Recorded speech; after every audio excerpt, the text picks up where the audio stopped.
Brother lads, welcome back to the Cossy Arsenal podcast. My name is Cossy. Welcome back to a brand new video. This is your latest Arsenal news and transfer news as well. Beautiful Saturday. We are running into what happens after Ricardo Calafiori, with reports claiming that Arsenal are now working onto their next steps, onto the next players. Mikel Arteta, of course, still wants his players to be part of preseason.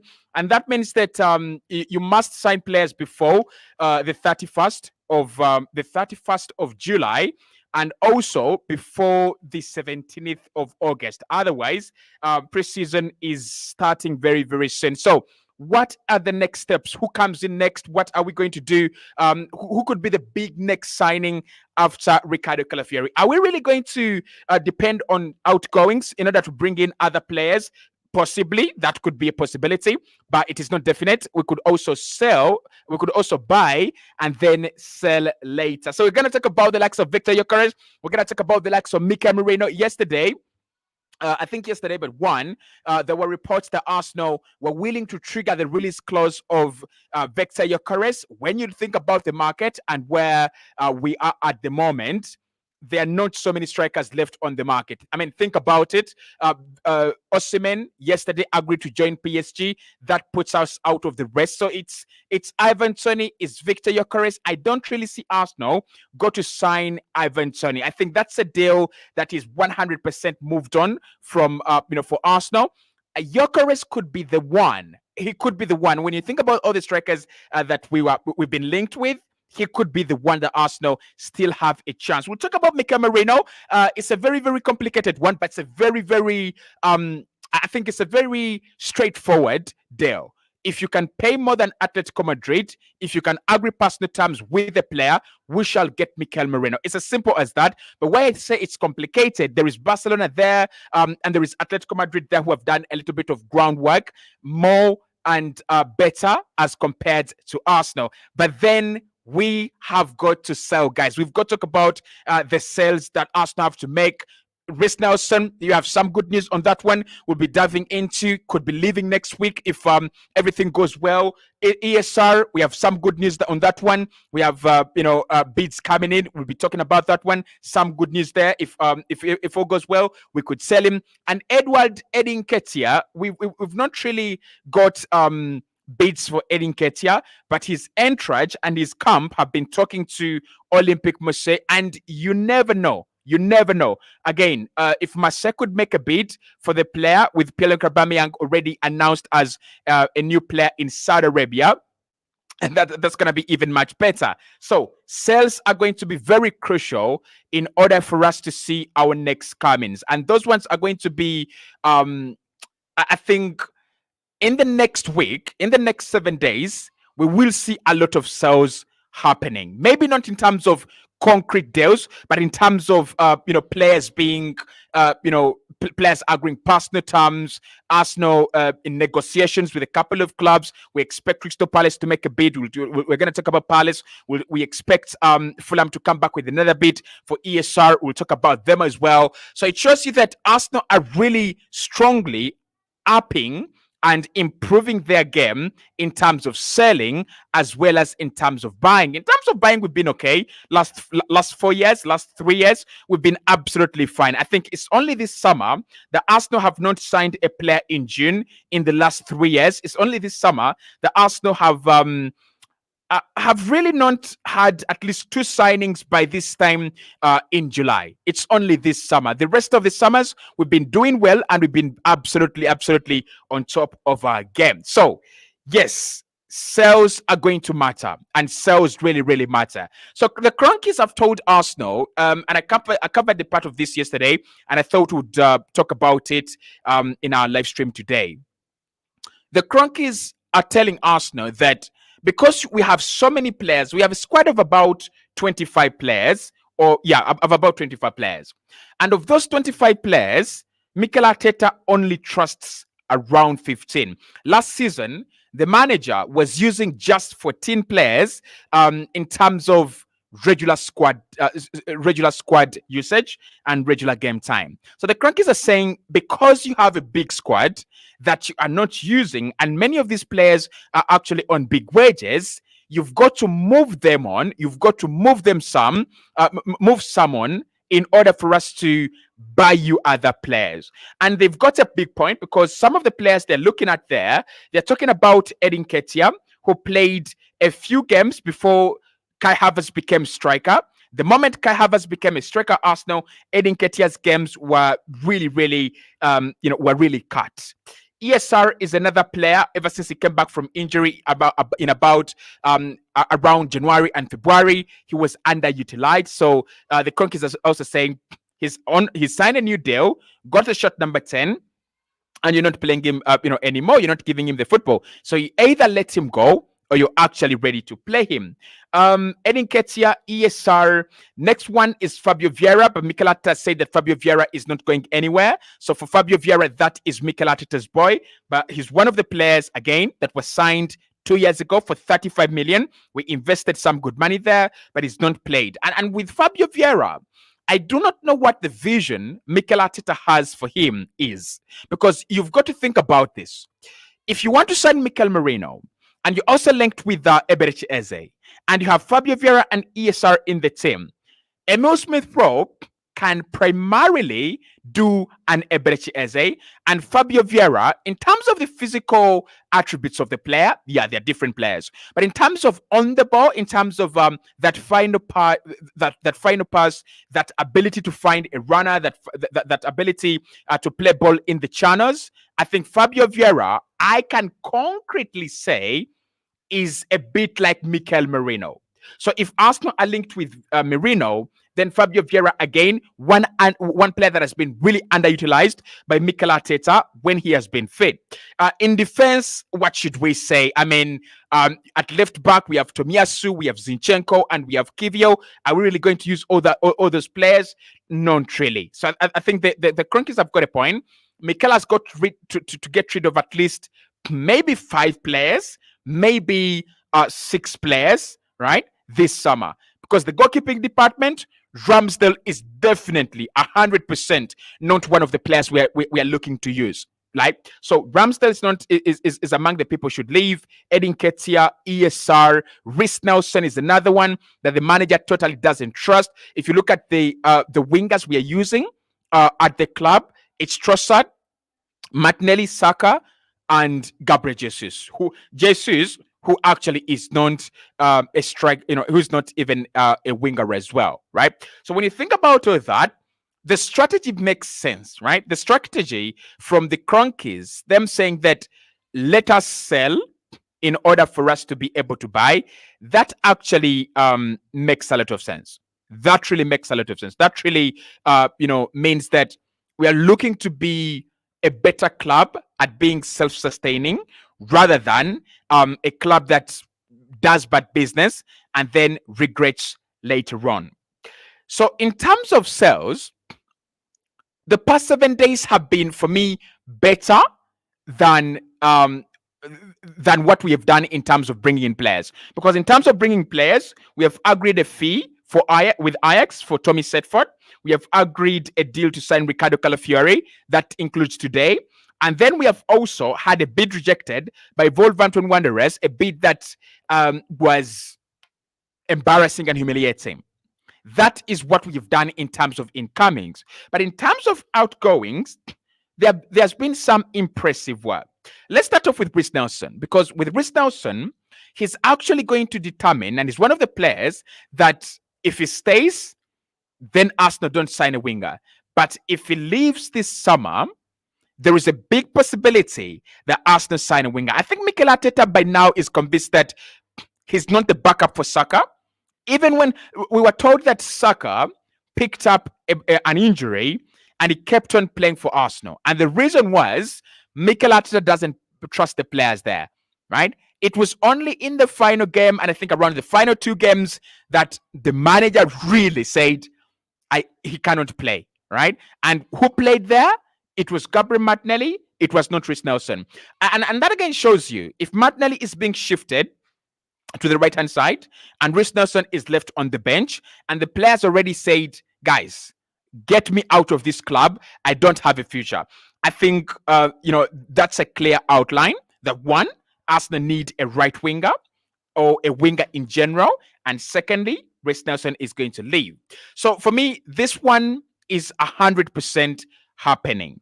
West Ham have agreed personal terms with Reece Nelson, and one of the most reliable West Ham accounts have actually come out and said Reece Nelson is going to be a big topic of discussion between Arsenal and West Ham next week. So both clubs expect to meet, talk about terms and conditions. West Ham are saying they want to pay 15 million, but they want it as a loan deal with an option to buy, right? Arsenal are saying we want to sell this summer. We don't want to get a loan deal initially with an option to buy. We want to sell the player directly this summer. So next week is going to be very crucial with Reece Nelson.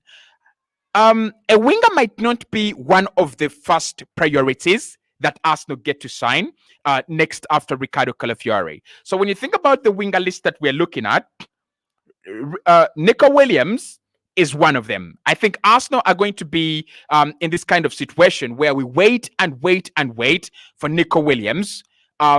If we don't get him, then we turn to other wingers, right? Then we turn to other options. So I think Reece Nelson next week, we are going to see a significant development on this one, but we are not going to see a significant change in who comes in as the winger.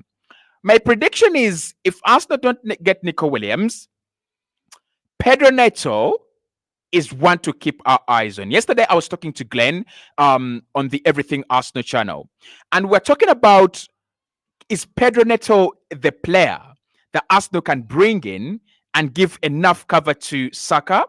And we said, because of his injury-prone record, you can't trust him. But when you think about the other players that Arsenal could sign, or the other wingers that Arsenal are interested in, I don't think there is anyone that actually strikes me as really important to Arsenal, or as really wanted by Arsenal as Neto. So in terms of wingers that you could see at Arsenal this summer, the priority list is Williams in number 1, which is not bad. Neto in number 2, apart from his injuries, that is not bad. And in number 3, Gabriel Jesus, right? Option number 3 is Gabriel Jesus. We're gonna talk about Gabriel Jesus, later on. So I think Reece Nelson leaving, that matters a lot. That's going to really matter a lot for Arsenal. But also the availability of the winger we want, that's actually going to matter too. So in terms of the next signing, I don't think a winger is directly among the options. I don't think a winger is directly among the next in line. I think that could be a deal that we do maybe July 30th, August 2nd, August 15th, around there. The market runs until August, I think, 30th, right? Or 31st. So I think the winger situation at Arsenal will drag on and drag on and drag on. It's what I feel. So recent leaves, I think 70% of me believes he's going to leave, and statistically, 90% I believe he's going to leave. Because even if we don't think about West Ham, there will be other clubs that are interested in Reece Nelson. I'm pretty much certain about that. I'm really sure about that. There will be other clubs that are interested in Reece Nelson. And even if it's not that, I still think the player will force a move out of Arsenal. Honestly, I think the player will force a move out of Arsenal. But if sales go our way, right? If sales really go the way we expect them, if sales go in the way we expect, who could be in line to be the next Arsenal signing? Okay, let's start off with the goalkeeping situation, because this one is a little bit ugly. It's not too ugly. Arsenal played a game behind closed doors today. By the way, if you didn't know, Arsenal played a game behind closed doors. And in that game, the goalkeepers were Carl Hayne, the third choice goalkeeper, the player who was the third choice goalkeeper at Arsenal last season, and Lucas Nigard, the young goalkeeper that we have signed this summer. Arsenal have won that game 2-0. Goals scored by Gabriel Jesus and ESR. But the important highlight is that Arsenal have had two, I would say, academy goalkeepers, or goalkeepers you wouldn't say should play against Bournemouth, Man United, or even Liverpool in goal. So the goalkeeping department is one that needs a quick fix, is one that I think Mikel Arteta and Edu are going to look into and say, this is what we should do next. And honestly speaking, I know everyone has been telling me, Cossy, our next signing should be a striker, our next signing should be this and that. I don't think our next signing really should be anything apart from a new goalkeeper. I'm with Mikel, I'm with Edu. Yes, we need a striker. I'm not even against that. Yes, we need a midfielder. I'm not even against that. But I think our next signing, if I'm going to be honest, should be a goalkeeper. So there is a high likelihood that we go back for Dan Bentley. We are traveling on Sunday tomorrow. Today is Saturday. So there is a high likelihood that we travel on Sunday, and our first game, which is going to be on the morning hours of Thursday, 25th, our first game where we play Bournemouth, we shall have Carl Hayne in goal, right? And then the next game, which is 3 days later, between now and the Manchester United game on the 28th, I expect a goalkeeper to be part of the Arsenal squad. It might not be quickly, but I won't be surprised again if we just hear agreement done. Here we go, because the goalkeeping department for preseason is we are critically understocked. Critically understocked. I was seeing someone who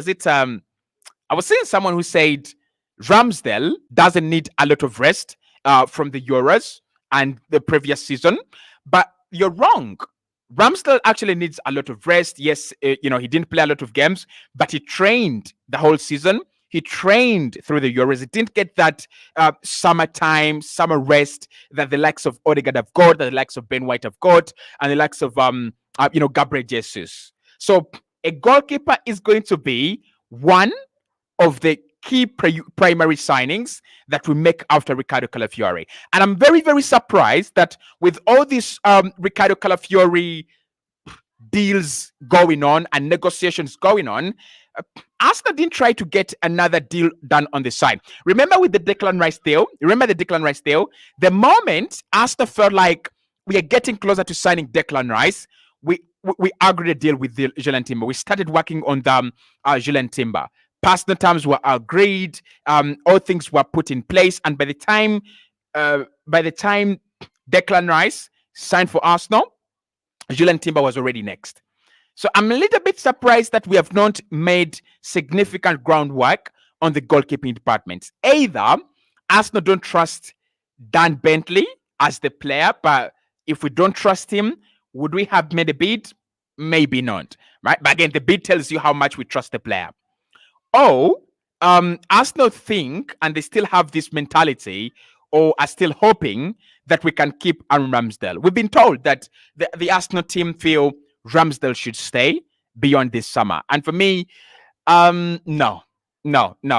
Whatever we are smoking, whatever kind of pipe that we are smoking has a lot of optimism and has a lot of, goodwill in it. But it has less reality. The reality is Arsenal will not get to keep Aaron Ramsdale. The reality is Ram will leave. So I think it might not be a big signing. We might not see a player like Lunin come in immediately. We might not see a goalkeeper like Joan Garcia come in immediately. But Arsenal will sign a goalkeeper just to cover preseason, just to cover the first 3 games of preseason. I expect David Raya and Ramsdale to be back for the Lyon game, and I expect them to be back for the Bayer Leverkusen game in August. Maybe even Liverpool, possibly, because we have 2 weeks before Liverpool. Liverpool is on the 1st of August. So we might see a goalkeeper. But a goalkeeper might not be a big signing. So the two big signings that we will see are going to be one in attack and one in midfield. Where do we start? We start off with attack. Let's start off with the attack. So there was a story that came out and which was collaborated by the Evening Standard that Arsenal were apparently willing to trigger the release clause of the player Victor Gyokeres. And that story was originally reported by Leon Inopt or Leon Input, the same publication in Sporting Lisbon that had said Arsenal have close to sign Victor Gyokeres. Now, this is what I'm going to say, and I'm pretty sure about this. There are practically zero chances, right? There are practically zero chances that Arsenal don't sign a forward player this summer. Practically, there's zero chances that we don't sign a forward player this summer. It's either a striker or a winger or both, or one player that can play, that can cut across. We've been told that Arsenal are looking at players this summer that can cut across in terms of profile, can play as a winger, can play as a forward. Do I think that Arsenal need that? No, not really. I think we have too much of that. I think Kai Havertz can play very versatile. I think Jesus can play as a very versatile player. I think we need now we need now specific players. We need players that are ready to go. I'm a winger, and therefore I'm ready to represent Arsenal as a winger. This is what I add to the team. Like the way Man City signed Jeremy Doku. I don't have a problem with a player like Doku. Left wing, does it well. Right wing, he does it well. Actually, I would prefer, because it would be smarter signing for us to sign a player like Rafinha. Listen to me. A player like Rafinha, a player who plays left wing and right wing, as compared to Arsenal going out there and signing a player who only plays on one side, like maybe Pedro Neto. Because when you think about Neto, his game is more of a sucker. He is comfortable cutting inside on his stronger left foot rather than going out. And that's why I really wanted Nico Williams. We might not get him, but that's why I wanted Nico Williams. Because Nico Williams has got that ability to play on the left-hand side and also to play on the right-hand side. But if we are really going for a forward this summer, right from day one, I've said it until now, it should be a striker, right? It should be a striker. We cannot have any excuses. We cannot have, any. I would say what we can't have any excuses. Arsenal must sign a striker this summer, and we must sign a good striker. We must sign a prolific striker.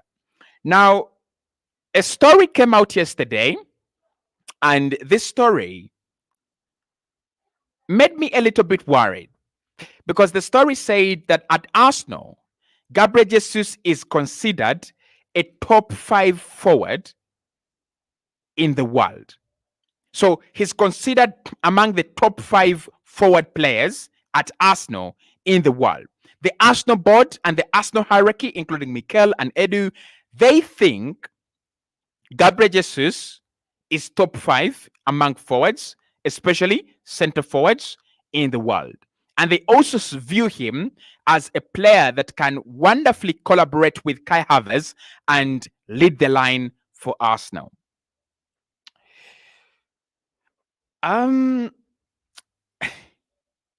Okay. If we are sincerely and surely considering having Gabriel Jesus for the long-term future, that's a mistake. That's a mistake. And us clearly saying that Gabriel Jesus is top 5 forwards in the world, that is a blunt lie, right? Those are two statements. One, Arsenal looking at Gabriel Jesus for the future, that's a mistake. But Arsenal trying to tell us that Gabriel Jesus is among the top 5 forwards in the world of football right now. That's a lie. I can mention for you 10 players, 10 center forwards that are above him and with clear justification. So, in terms of center forwards, one, Osimhen is above him, is better in terms of center forward play. He's better. Erling Haaland is better for me than him. I'll take him over. Harry Kane is better than him. Robert Lewandowski is better than him. Kylian Mbappe is better than him at the moment. Victor Gyokeres is better than him at the moment. Um, uh, uh, um, um, Ivan Toney is better than him. Oli Watkins is better than him. Those are 8 so far. Those are 8 strikers I've just mentioned. So I don't see how they see him as a top 5 forward. But I hope this doesn't really stand in our way of getting in a striker. And probably it will. Because if you have a striker that the board see as top 5 in the world, then why would they sign a striker? Why would they go for a for a center forward? And that explains the reason, and that explains the strategy that Arsenal have been trying to run all summer. Of can we get a young striker, one that can collaborate Gabriel Jesus and Kai Havertz, but not a striker that can actually throw out Gabriel Jesus and Kai Havertz. Now, the only reason why I would see Arsenal not sign a striker this summer, or why Arsenal might not focus on a striker, is that over the last 3 years, we have invested 100 million in 2 strikers. You might not believe it, but it's true. We have invested over 100 million in 2 strikers. Gabriel Jesus cost us 45 million, and Kai Havertz cost us 65 million. That is a total of 110 million on those 2. And I can tell you, Erling Haaland, right, would outscore these 2 strikers every single season. Every single season. So for me, Arsenal have got to pick up their losses, and maybe not pick up their losses because I've seen that Saudi Arabia want Gabriel Jesus. I've seen that a couple of clubs are interested in signing Gabriel Jesus. I think we need to cash in on Gabriel Jesus while we still can get some money. We bought him at 45 to 50 million, right? I think that the whole package is around 60 million euros. We can still get that. We can still cash out on Gabriel Jesus with Kai Havertz. No, I think he's one of those players that he's doing well, he's okay, but you don't expect him to do much better at another club. So clubs will actually stay away from him. But with Jesus, I think his resale value is there. I think clubs will want to sign him, and he will open up a big chance of us going for Victor Gyokeres. He's going to be a massive factor, right? It's going to be a massive factor for us to go and sign Victor Gyokeres. So I would say, Jesus, if you have the chance, sell him. If there is no chance, it's still okay. Keep him, but let's go and sign Gyokeres. It's going to be a game changer. It's going to be a big game changer. Arsenal having such a striker in their ranks. But also going for a striker means that you've got to offload. We have now 3 strikers, and they cannot get game time. I think Kai will be getting around 30 games a season. Gabriel Jesus, I won't be surprised to see Gabriel Jesus start more games than Kai Havertz. I won't be surprised if he starts the season well. And the reason for that is if Jesus starts the season well, let's say scores 4 goals in his first 5 games, we might see that pattern continue, and then Kai Havertz is kind of the backup, right? So if you have Jesus and you have Kai Havertz and you have Edin Nketiah, you don't expect the board to give you another striker. So that's where I'm saying Edin Nketiah's move to Marseille holds the keys to our move for a striker. It holds the keys.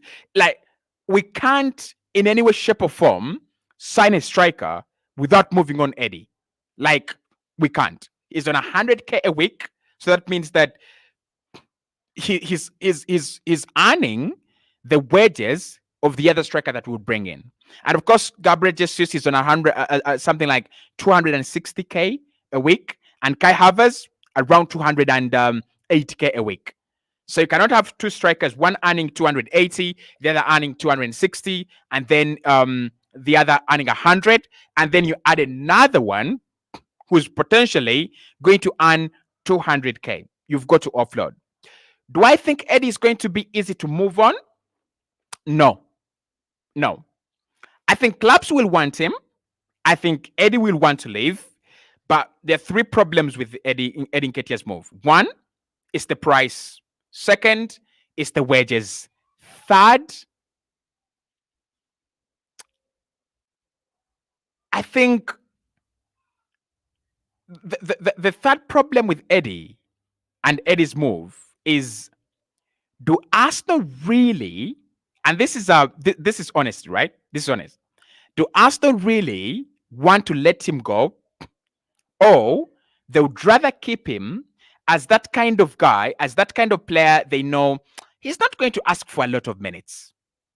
Because that's the reason as to why some of these players are Arsenal. Honestly, we are keeping them because we know they're really not going to ask for a lot of minutes. They're really not going to ask for a lot of minutes. So again, I would cancel out and I would cross out striker as the next big signing. Why? Because Eddie first has to go, and then Arsenal have to first convince, Arteta has to first convince the board, hey guys, you see, we signed Kai Havertz.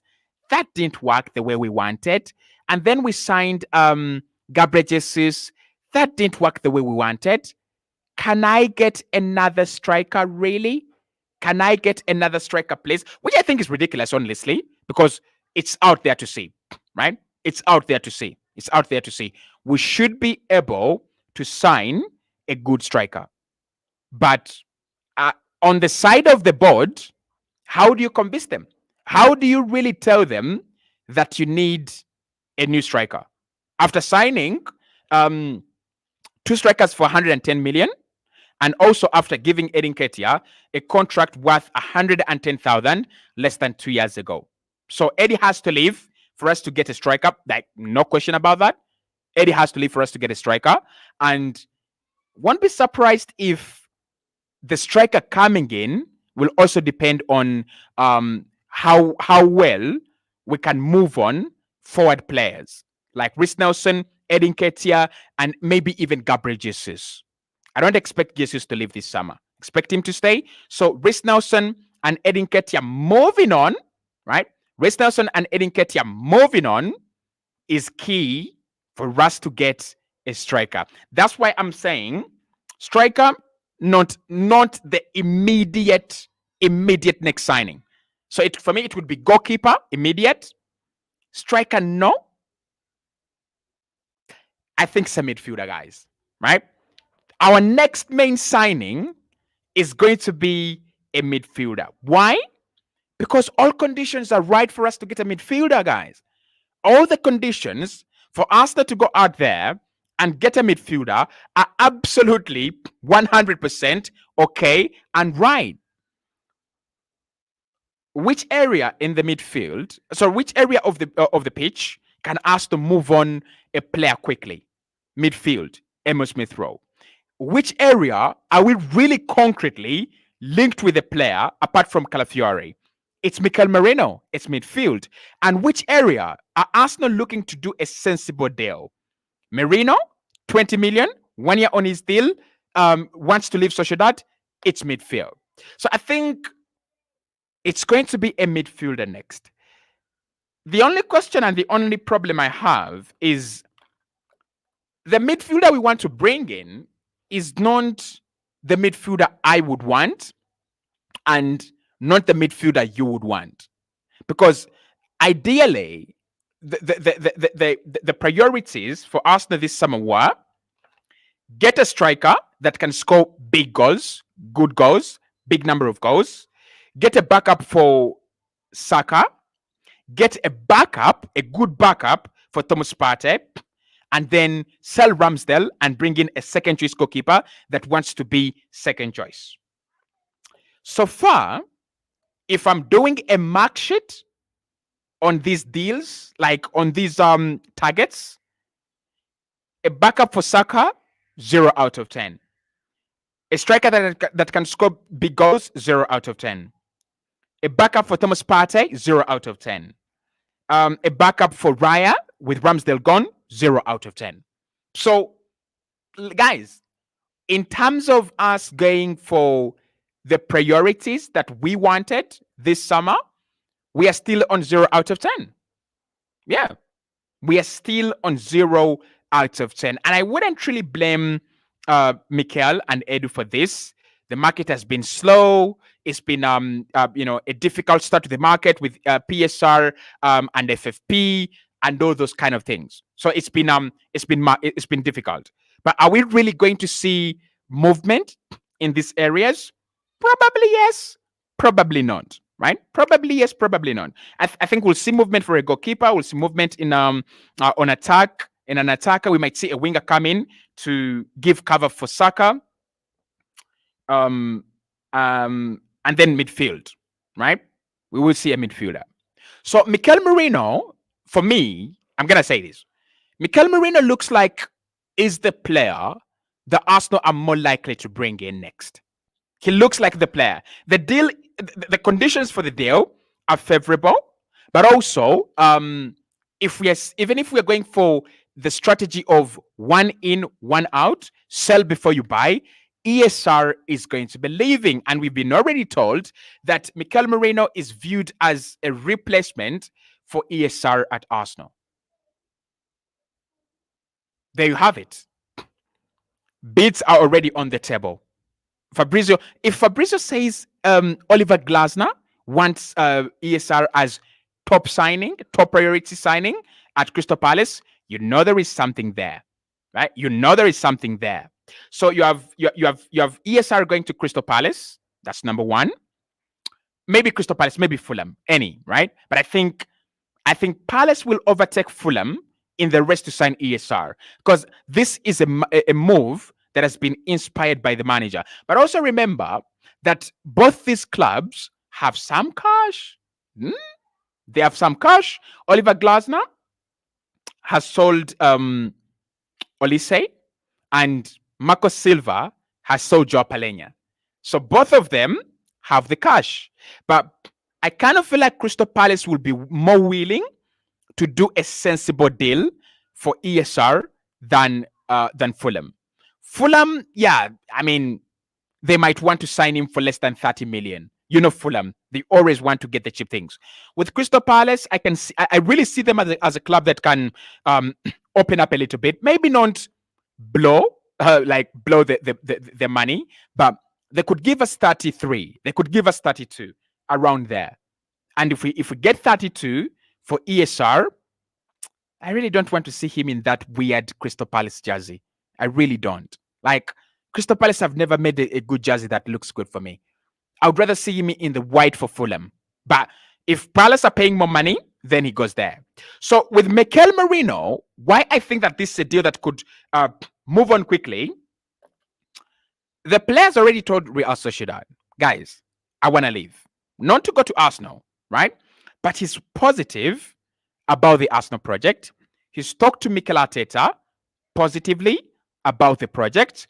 And as well, Arsenal are looking for a market opportunity. And they're looking at him as a replacement for ESR. ESR is on the verge of leaving Arsenal. I think he is a market opportunity, right? 20 million euros, 25 million euros, around there. Arsenal, either way, 20 million euros, fantastic deal. 25 million euros, good deal.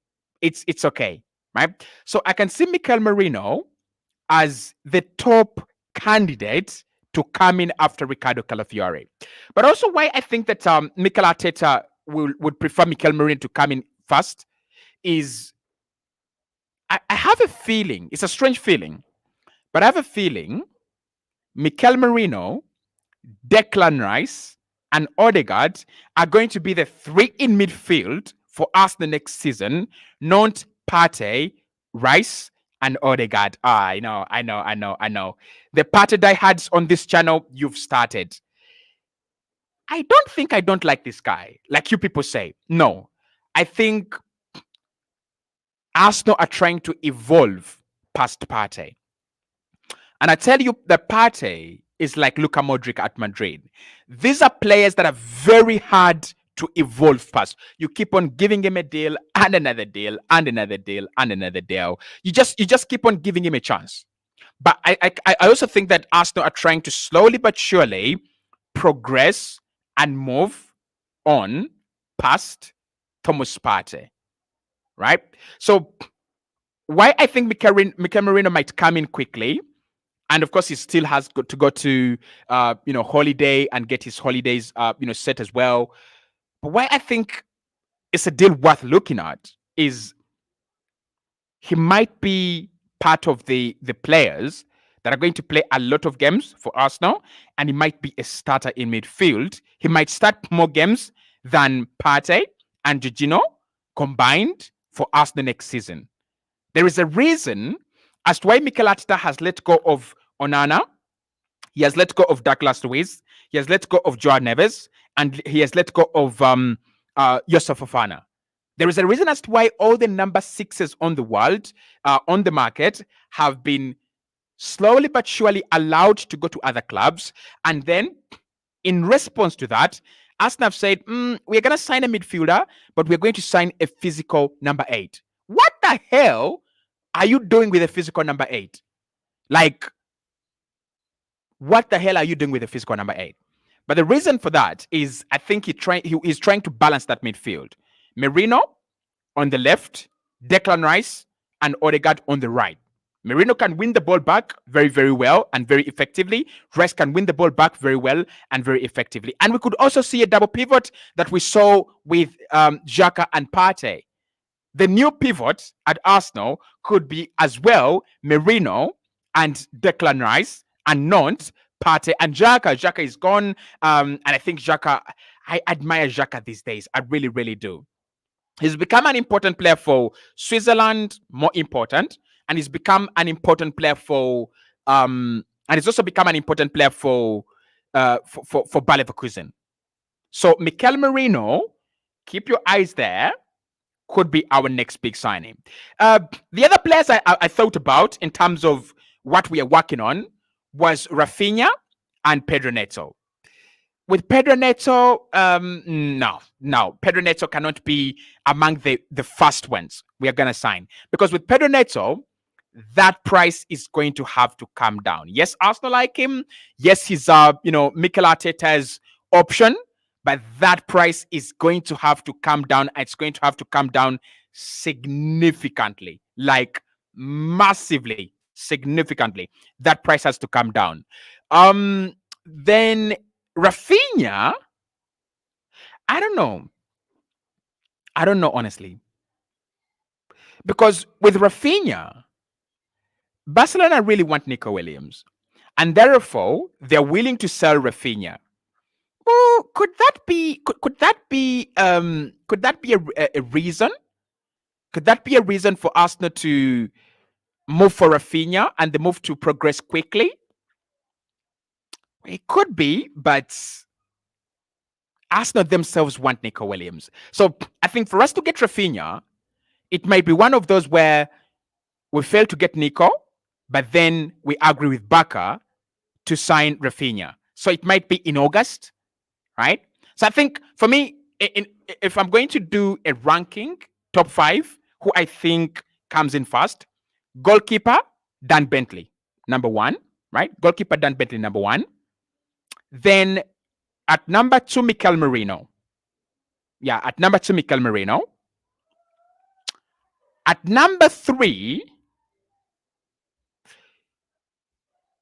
I don't want to give up on Gyokeres. So at number 3, I'm going to go Gyokeres, right? I'm going to go Gyokeres. At number 4, Pedro Neto. Number 5, Rafinha, right? Yeah, number 4, Pedro Neto. Number 5, Rafinha. I don't think I've done badly there. I mean, it's not a bad list, is it? It's not a bad list. Social says Merino has high touch count in opposition penalty area, and his pressing game is very, very good. Basically, what I've said is what we were trying to achieve with Granit Xhaka. What you've just said there is what Arsenal were trying to do with Granit Xhaka. Because with Xhaka, in his last season with Arsenal, uh, we're trying to press with him highly, right? We're trying to press with him high up the pitch. We're trying to score more goals than him with him. Therefore, a reason as to why he was in the more in the penalty area as well. And then uh, um, we were trying to have physicality with him and Partey. So basically, Mikel Merino fulfills what we want to do with he fulfills what we want to do with what we wanted to do with Granit Xhaka. Molemba says, please don't bring in injury problem at our club. Last season, we had Timber, Calafiori, you say had more injuries than Kerentieni. Now you want Neto. The real problem that you see with your two eyes.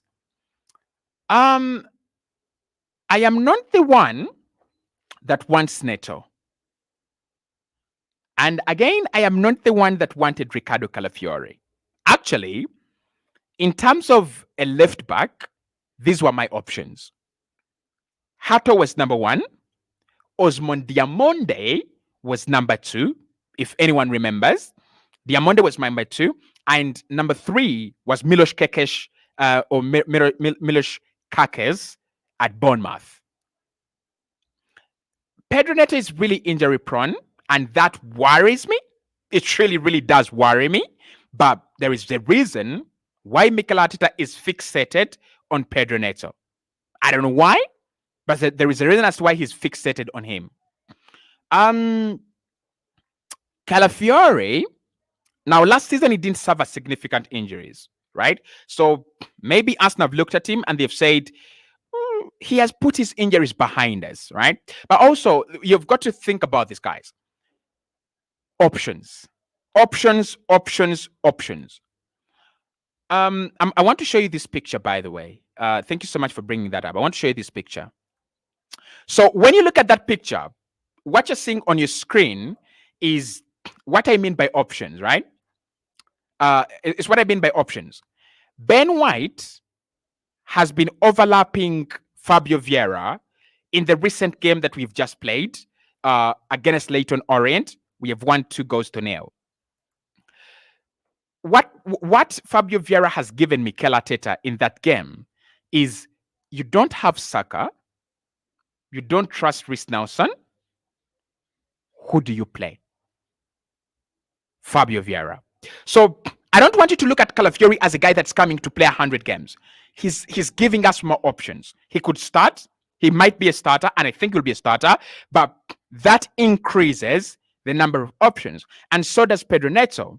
He might come in at Arsenal and don't pick up as many injuries because he's going to be utilized as an option, not as a starter, which is again something good. Watching from Lagos, thank you so much, Odobi Moses. No one can bench Partey, bro. Not even Rice. Merino will be coming in from the bench. Trust me. You don't understand what I'm saying. I'm not saying Merino is better than Partey. And I'm not saying Merino is the player to replace Partey. What I am saying is Mikel is trying to rebuild Arsenal in a balanced way. Remember with Xhaka and Zinchenko? Remember that? Xhaka and Zinchenko? The first season of Zinchenko? Zinchenko pushed Xhaka forward and Arsenal attacked very well. In that season, Martinelli scored a lot of goals. Xhaka scored a lot of goals. And Zinchenko had a big impact on our attack. We maybe is trying to rebuild that, right? And also in the long run, right? Don't look at this tomorrow, next season only. Look at this in the long run because Mikel Merino will sign a 3-year deal. Rice signed like what? A 5-year deal, 6-year deal. So look at this in the long run. When Partey leaves, how do we set up? Right? How do we set up? I think Merino, for me, will be a big part of that midfield, like a big part of that midfield. I could be wrong, but I know I'm not wrong about it. I know I'm 100% right about it. Mother says let go of Kai and Jesus and Edin Ketia and get a better striker. Kai is too slow for me. That would be drastic. That would be drastic. Like letting go of all of them. That would be a little bit drastic. Like you just can't chop off everyone. Just chop off. No, you can't. But you can let go of two and bring in one. That would make more. That would be better. Jerome says, what do we do about the left wing? With Martinelli having a dip in form, Nico is a nice option, but can we shift Martinelli into a striker role just in case we fail to replace Edin Ketia? I mean, the Arsenal fan base seem to see Martinelli as a striker, but not the manager. The manager actually thinks that Martinelli can play as a right winger and left winger, but not as a striker. But I hear you when you say, what if we fail to replace Edin Ketia? Nketiah is not to be replaced at Arsenal. Honestly, he's not to be replaced at Arsenal because Kai Havertz alone can play 38 games and then he can be backed up by Gabriel Jesus, right? So I don't think Edin Ketia is a worry to be replaced. Martinelli's dip in form might be because of the conditions he was playing under last season. Because remember last season, we didn't have a proper left back and Kai Havertz was being played in and out of the left 8 position.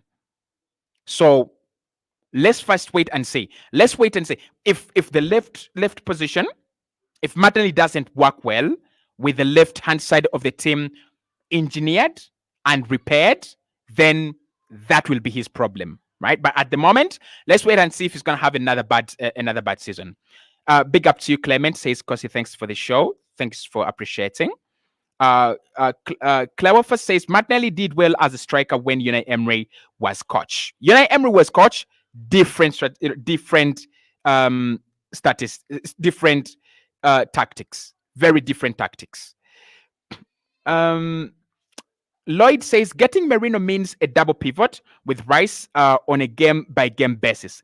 Partey and Rice is a deep attacking team. In a deep attacking team will work out there. On teams like that like to sit deep, Rice and Merino. Yeah, I mean you're right there. You're right there. You're really, really right there. That's brilliant. In a team in a game where you feel like it's open end to end, Aston Villa like, you play Partey. In a game where you're like the team is just going to sit in a low block and try to prevent us from scoring, you play your best pivot, which would be Merino and and Declan Rice as well. Okay, thanks guys for watching. Hit the like button, by the way, on these streams. It helps out on the algorithm, and we'll be speaking more soon. We are all set, Captain. You are ready to go.